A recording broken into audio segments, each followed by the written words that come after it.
ദേശീയ നേതൃത്വവുമായുള്ള ബന്ധം പാടെ വിച്ഛേദിച്ച് പുതിയ പാർട്ടി രൂപീകരിക്കാനുള്ള സമ്മർദ്ദം ശക്തമായ സാഹചര്യത്തിൽ കേരളത്തിലെ ജനതാദൾ എസ് നേതൃയോഗം വ്യാഴാഴ്ച ചേരും.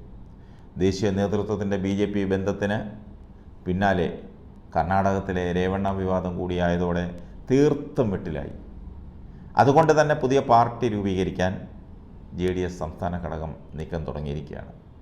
കൂറുമാറ്റം പ്രശ്നമാകാൻ സാധ്യതയുള്ളതിനാൽ മാത്യു ടി തോമസ് MLAയും മന്ത്രി കൃഷ്ണൻകുട്ടിയും പുതിയ പാർട്ടിയിൽ അംഗത്വം എടുക്കുന്നതിൽ ആശയക്കുഴപ്പമുണ്ട്. ഇടതുമുന്നണിയിലെ ചില ഘടകകക്ഷികളുമായി ചർച്ച ചെയ്ത് ചെറുപാർട്ടികളെ ഉൾപ്പെടുത്തിയുള്ള പാർട്ടി സംവിധാനത്തിനും ആലോചനയുണ്ട്. വ്യാഴാഴ്ച ചേരുന്ന പാർട്ടിയുടെ അടിയന്തര ഭാരവാഹി യോഗത്തിൽ ഇക്കാര്യങ്ങൾ ചർച്ചയാകും. ലോക്സഭാ തെരഞ്ഞെടുപ്പ് ഫലം വന്ന ശേഷമാകും അന്തിമ തീരുമാനമെടുക്കുന്നത്. കൂറുമാറ്റ നിരോധന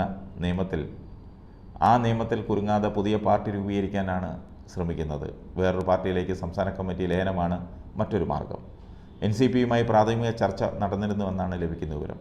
ദേശീയതലത്തിൽ ശരത് പവാർ നേതൃത്വം നൽകുന്ന ചേരിക്കൊപ്പമാണ് കേരളത്തിലെ ഔദ്യോഗിക NCP. എന്നാൽ തെരഞ്ഞെടുപ്പിന് ശേഷം പവാർ പക്ഷം കോൺഗ്രസിൽ ലയിക്കാൻ നീക്കം നടത്തുന്നത് കേരളത്തിലെ നേതാക്കളെ അസ്വസ്ഥരാക്കുന്നുണ്ട്.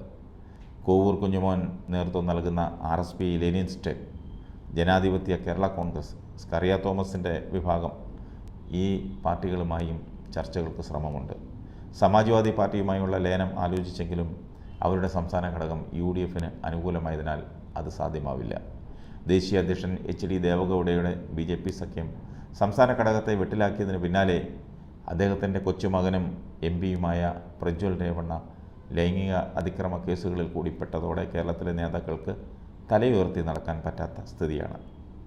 BJP സഖ്യത്തെ തള്ളിപ്പറഞ്ഞെങ്കിലും സാങ്കേതികമായി ഇപ്പോഴും ഗൗഡ അധ്യക്ഷനായ JDSൻ്റെ കേരള ഘടകം തന്നെയാണ് മാത്യു ടി തോമസ് പ്രസിഡൻ്റായിട്ടുള്ള പാർട്ടി മാറിയാൽ സംസ്ഥാന പ്രസിഡന്റ് മാത്യു ടി തോമസ് MLAയും മന്ത്രി കൃഷ്ണൻകുട്ടിയെയും കൂറുമാറ്റ നിരോധന നിയമത്തിൽപ്പെട്ട് അയോഗ്യരാക്കുമെന്ന ഭയം മൂലമാണ് അതിന് തുനിയാത്തത്. ഏതായാലും വരും ദിവസങ്ങളിൽ അതിനൊരു തീരുമാനമുണ്ടാകുമെന്നാണ് രാഷ്ട്രീയ നിരീക്ഷകർ നോക്കിക്കാണുന്നത്.